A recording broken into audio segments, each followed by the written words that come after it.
काव्या को पूरा यकीन हो चुका है कि वो अमन ही है और वो उसके साथ शादी के सपने भी सजाने लगी है। वहीं पर मंत्री जाएगा आज रमेश भाई पटेल के पास। आखिर उसका क्या मकसद है, जानेंगे आज आपके बेहद पसंदीदा एपिसोड एडवोकेट अंजलि अवस्थी में। लेकिन उससे पहले आप हमारे चैनल सर्व एक्सप्लेन को सब्सक्राइब जरूर कर ले ताकि डेली आपको नोटिफिकेशन मिलता रहे। एपिसोड की शुरुआत में हम देखते हैं मंत्री रमेश भाई पटेल के पास जाता है। रमेश भाई पटेल उन्हें कहते हैं कि आप जहां। मंत्री कहता है नाम तो हमारा धर्मराज है लेकिन हम कोई धर्म का काम नहीं करते क्योंकि हम हैं ही अधार्मिक इंसान। हम आपको एक सलाह दे रहे हैं, आप एक अच्छे होटल में रह रहे हैं, एंजॉय कीजिए और जहां से चले जाइए वरना हमें आपको मारना पड़ेगा, आपका खून करना पड़ेगा। आपकी लाश को हम ऐसे ठिकाने लगाएंगे कि आपकी लाश का किसी को भी पता नहीं चलेगा। रमेश भाई पटेल ये बात सुनकर हंसते हैं। वो कहते हैं कि कितनी विचित्र बात है, इसने तुम्हारा नाम धर्मराज रखा होगा मगर जिन्होंने नाम रखा होगा उन्होंने तो भला ही सोचा होगा। वो सोचते होंगे कि इसके जीवन में धर्म का राज होगा, ये अच्छा ही करेगा। जिन्होंने तुम्हारा नाम रखा कम से कम उनकी लाज तो रख लेते। रमेश भाई पटेल कहते हैं क्या तुम मुझे सच में मार दोगे, मेरी लाश का पता भी नहीं चलेगा। वो एक ड्रामा करते हैं, मंत्री के सामने हाथ जोड़ते हैं और कहते हैं कि प्लीज ऐसा मत करना। अगले ही पल रमेश भाई पटेल जोर जोर से हंसने लग जाते हैं। वो कहते हैं तुमने क्या सोचा, तुम मारने की धमकी दोगे तो मैं डर जाऊंगा? हमारी गीदड़ धमकियों से मैं नहीं डरता। धर्मराज मुझे लगता है तुम्हारा आज तक पाला रेंगते हुए कीड़ों से पड़ा है। तुमने क्या सोचा मैं तुम्हारी धमकियों से डर के छाती के बल रेंगता हुआ बिल में जाकर घुस जाऊंगा? रमेश भाई पटेल जब चलता है, ये जो उसकी रीढ़ की हड्डी है वहाँ पर स्टील की रॉड लगी हुई है और इस रीढ़ की हड्डी पर सारा वजन और सारा भरोसा रहकर चलता है ये रमेश भाई पटेल। इसलिए मुझे कभी भी धमकी मत देना, ये सस्ती धमकियां जाकर किसी और को दो। मंत्री की हमायत में आया सूर्यवंशी कहता है ये कोई सस्ती धमकियां नहीं है, जो कुछ भी आप साबित करने पर तुले हुए हैं वो आप साबित नहीं करेंगे, नहीं तो।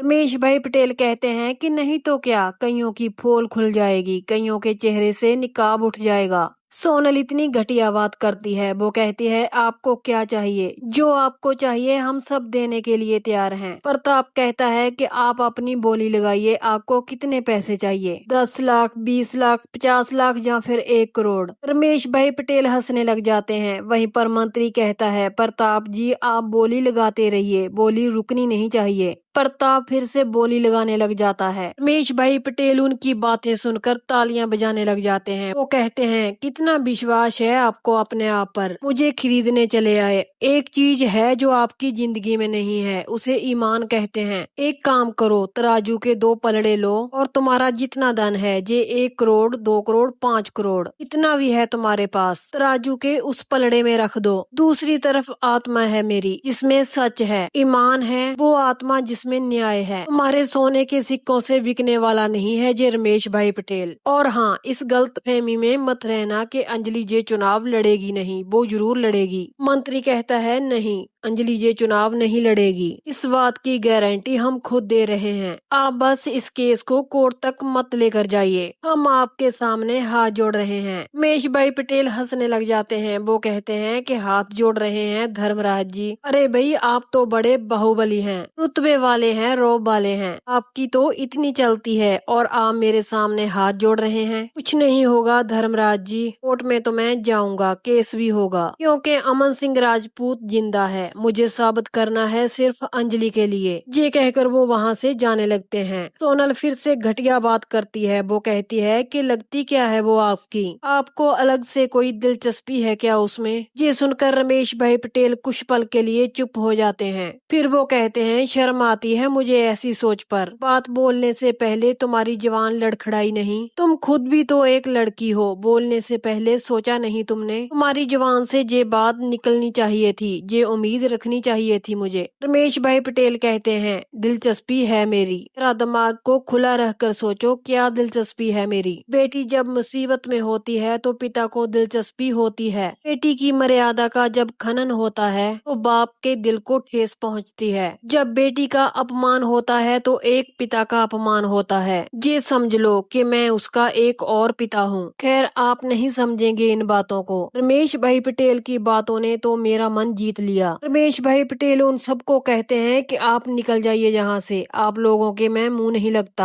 आपके उस चहेते युवराज सिंह से जाकर कह देना कि उसने अमन सिंह राजपूत को मारने की कोशिश की है, उसे अपने पापों का प्रायश्चित करना ही पड़ेगा। सूर्यवंशी कहता है तुम कुछ नहीं कर पाओगे, युवराज की बड़ी बहन की विदाई है, वही अमन जिसे आप अमन सिंह राजपूत कहकर बुलाते हैं। ये कहकर वो सब लोग वहाँ से चले जाते हैं। आगे हम देखते हैं राघव सिंह और भजन सिंह कोर्ट के लिए निकल रहे होते हैं। तभी अंजलि वहाँ पर उनके लिए कॉफी लेकर आ जाती है। राघव सिंह कहते हैं मुझे नहीं चाहिए, अभी हमें निकलना है, कोर्ट के लिए देरी हो रही है। वैसे भी जो तुम्हारा बहरूपिया पति है ना, उसके साथ जो रंगरलियां मना रही हो। अंजलि कहती है आप मेरे ससुर जी हैं, मैं आपकी बहुत इज्जत करती हूँ, अगर आप मुझसे इस तरह से बात करेंगे तो शायद मैं आपको वो इज्जत नहीं दे पाऊंगी। आखिर ससुर भी पापा समान ही होते हैं। मगर अहंकार से भरा राघव सिंह कहता है तुम्हारे मुंह से कोई भी प्रवचन सुनने का शौक नहीं है मुझे। मेरी बात तुम एक कान खोलकर सुन लो। कल अबे ने जो कुछ भी तुम्हारे बारे में बताया,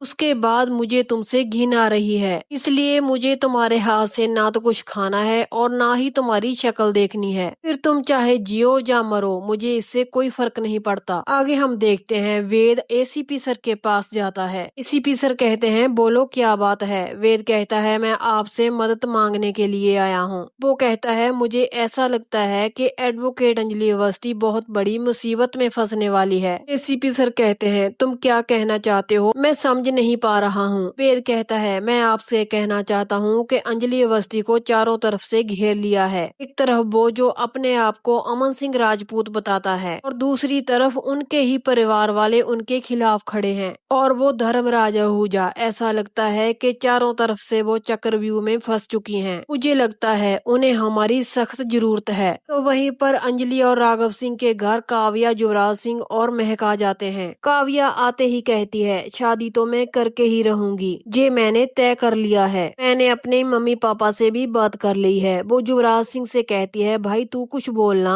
आखिर मैं एक लड़की हूँ, अपने मुँह से अपनी शादी की बात कैसे कर सकती हूँ। तभी युवराज सिंह कहता है दीदी ने जो कुछ भी कहा सही कहा, शादी तय हो चुकी है, दीदी ने लड़का भी खुद ही पसंद किया है, इसलिए हम चाहते हैं कि शादी में आप सब लोग आएं और अंजलि जी आपका उस शादी में आना बहुत जरूरी है। राघव सिंह कहते हैं शादी किससे हो रही है और दूल्हा कौन है। काव्या कहती है अमन सिंह राजपूत। ये सुनते ही सबके होश उड़ जाते हैं। वहाँ पर वेद कहता है अगर वो बंदा सच में अमन सिंह राजपूत हुआ तो एसीपी सर कहते हैं ये नामुमकिन है, क्योंकि उसका डेथ सर्टिफिकेट मैंने खुद देखा है। इसके अलावा जहाँ पर उसकी अंतिम क्रिया हुई वहाँ की रसीद भी देखी है मैंने। कोई भी कोर्ट में ये साबित नहीं कर सकता कि अमन सिंह राजपूत जिंदा है। इस केस को कोर्ट में सीरियसली नहीं लिया जाएगा, चाहे वो एडवोकेट रमेश भाई पटेल कितनी भी कोशिश कर ले। वहाँ अंजलि कहती है जिसे आप अमन सिंह राजपूत बोल रहे हैं, असल में वो अमन सिंह राजपूत है ही नहीं, इसलिए आप उनसे शादी कर रही हैं या नहीं इसमें मुझे कोई इंटरेस्ट नहीं है। वह कहती है ये तो और भी अच्छी बात है, इतने सालों के बाद शहनाई बजेगी, काव्या दुल्हन बनेगी। काव्या कहती है मेरा सपना पूरा होने वाला है अंजलि, जिसको तुमने मुझसे छीन लिया था,